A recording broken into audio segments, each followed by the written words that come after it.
आज मैं आपको ब्रह्म मुहूर्त के बारे में कुछ विशेष जानकारी देना चाहती हूँ कि इस ब्रह्म मुहूर्त का रहस्य क्या है।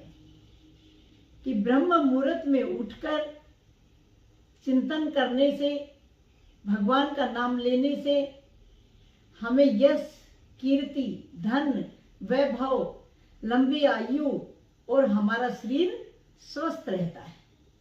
ये सब हमें ब्रह्म मुहूर्त में उठने मात्र से सब हासिल हो जाता है।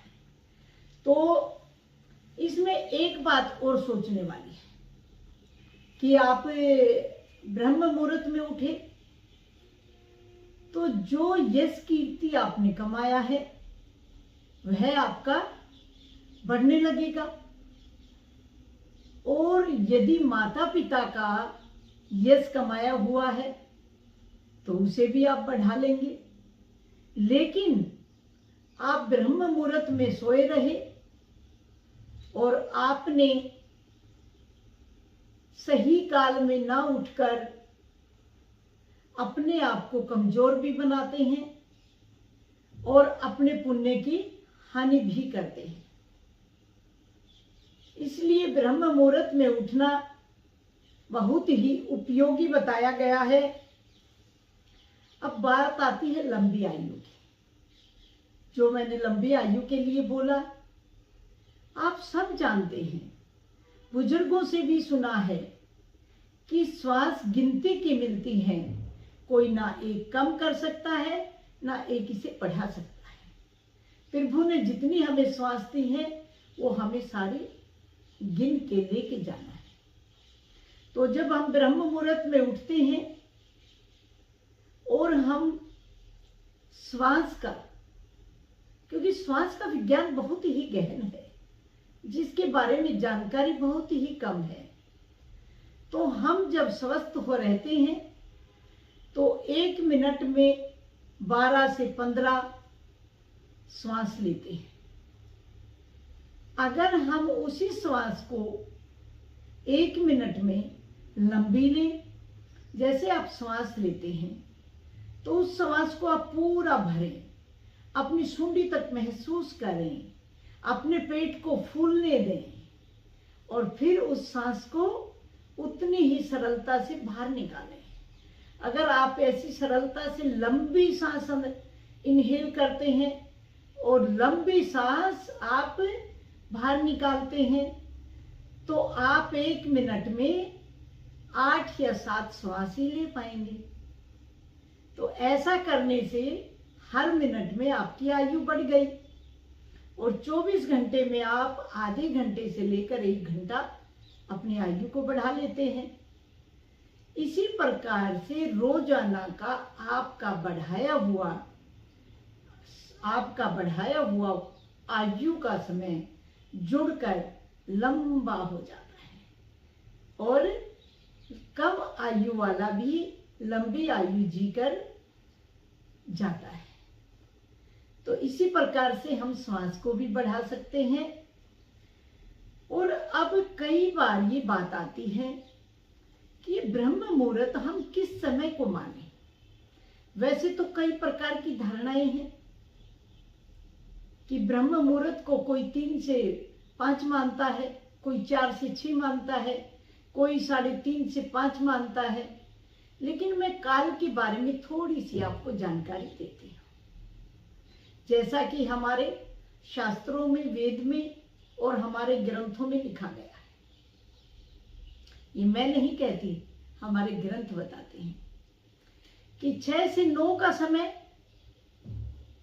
रुद्र समय होता है जिसमें कभी नहीं सोना चाहिए, और 9 से 12 का समय उसे राक्षस काल मानते हैं जिसमें जागना नहीं चाहिए। आजकल जो ये देर तक जागते हैं, अनेक प्रकार की बीमारियों को शरीर में अपना लेते हैं अनजाने में। तो यह जानकारी होने के पश्चात आप 9 से 12 तक जागने का प्रयास ना करें। फिर 12 से 3 का समय गंधर्व काल माना गया है।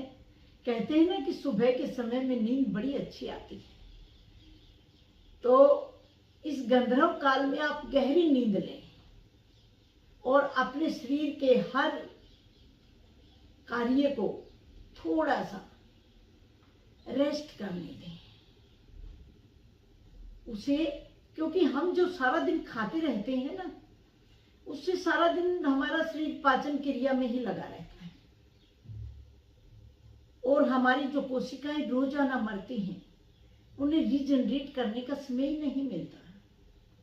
इसलिए हमें उस समय पर अपनी इन मरी हुई कोशिकाओं को जिंदा करने का समय भी मिलता है।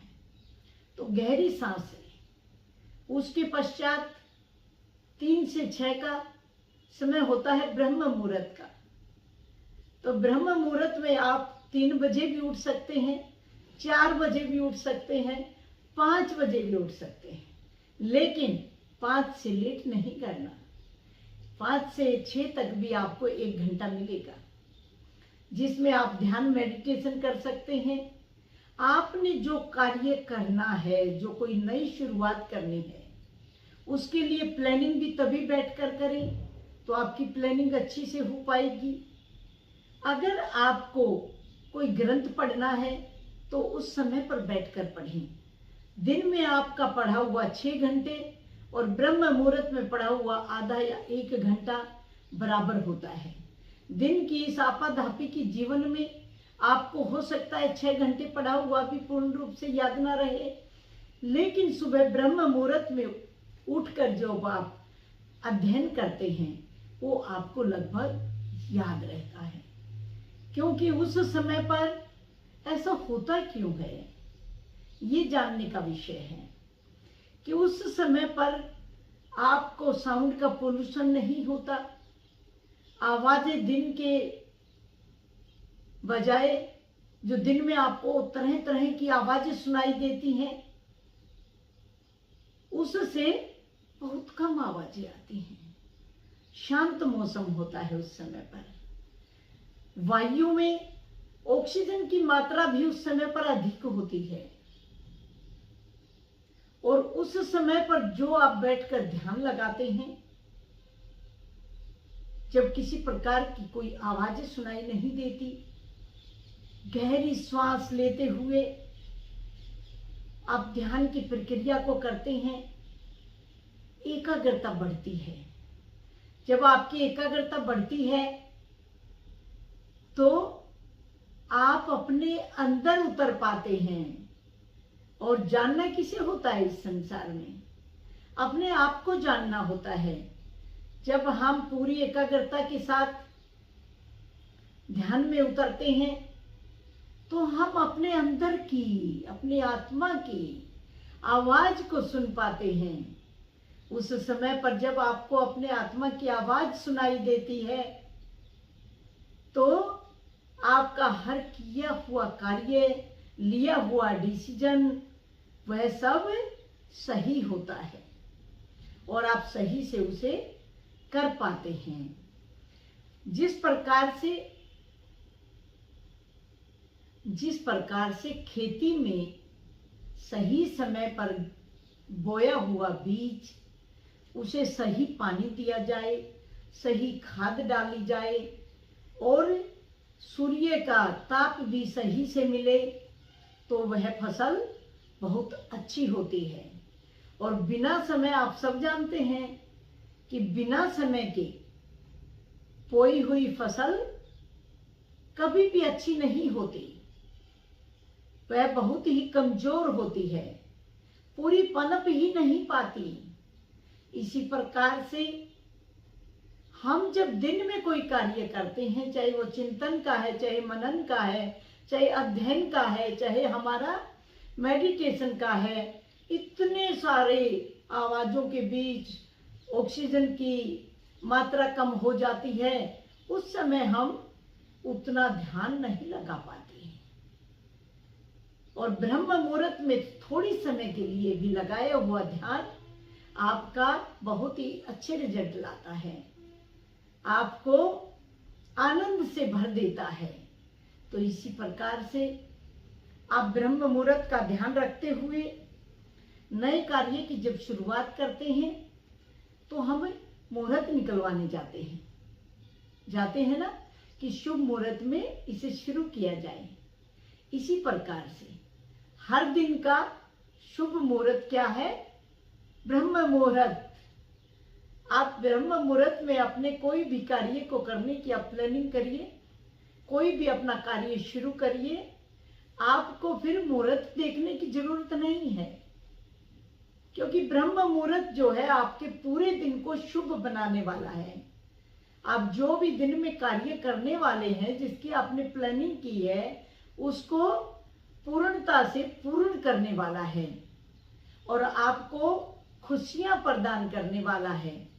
इसीलिए ब्रह्म मुहूर्त का हमें विशेष ध्यान रखना चाहिए, क्योंकि हम जो कार्य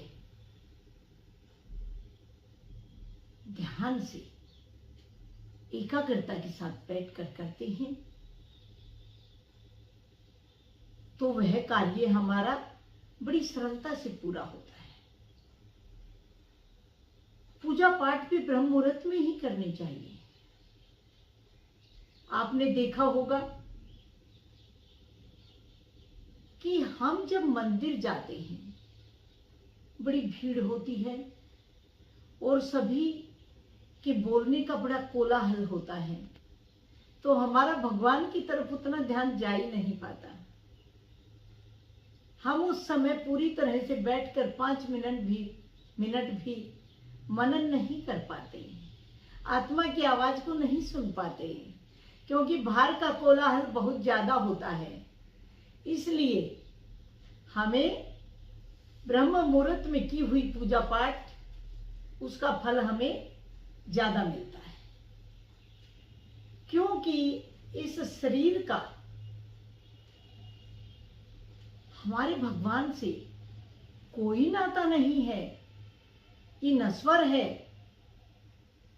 इसलिए हमें ध्यान लगाकर अपनी आत्मा को जानना चाहिए। जब हम मंदिर जाते हैं तो हमें आत्मा की पुकार को सुनकर भगवान को उस आत्मा के जरिए पुकारना चाहिए, उस आत्मा को ध्यान में रखते हुए पुकारना चाहिए। फिर आप देखेंगे कि आपकी की हुई अरदास, मांगी हुई दुआएं बड़ी सरलता से पूर्ण हो जाती हैं। आपको रास्ता मिल जाता है, क्योंकि आत्मा जो है वो परमात्मा का बच्चा है और कोई भी पिता ऐसा नहीं होता कि वह अपने बच्चे की आवाज को ना सुन पाए, क्योंकि एक बच्चे का अपने पिता की संपत्ति पर पूर्ण अधिकार होता है। तो हम चूक कहाँ जाते हैं? हम चूक जाते हैं कि कोलाहल के बीच में बैठकर हम ध्यान करते हैं, मनन करते हैं, चिंतन करते हैं, जहां पर हमारा ध्यान लग ही नहीं पाता और हम आत्मा को जान ही नहीं पाते, आत्मा की आवाज को ही नहीं सुन पाते। अब जब हम खुद सुन ही नहीं पा रहे हैं तो उस आत्मा के जरिए परमात्मा से हम कैसे पुकार करें, कैसे मांगें, कैसे अपनी आवाज को पहुंचाएं? तो इसलिए ब्रह्म मुहूर्त की इन सारी बातों को सुनते हुए अपने अंदर उतारने की कोशिश करें। और हर मनुष्य, चाहे वह अमीर है चाहे गरीब है, भगवान किसी में भेदभाव नहीं करते। कोई भी इंसान रंक से लेकर राजा तक ब्रह्म मुहूर्त में उठकर जब ध्यान, मेडिटेशन, चिंतन करता है, अध्ययन करता है, तो सबको बराबर का फल मिलता है।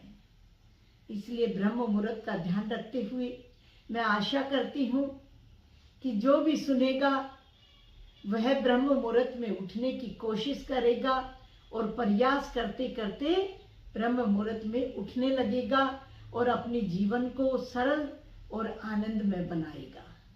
इसलिए ब्रह्म मुहूर्त में हमें अपने कार्यों की शुरुआत करनी चाहिए, ब्रह्म मुहूर्त में सोना नहीं चाहिए। ओम नमः शिवाय।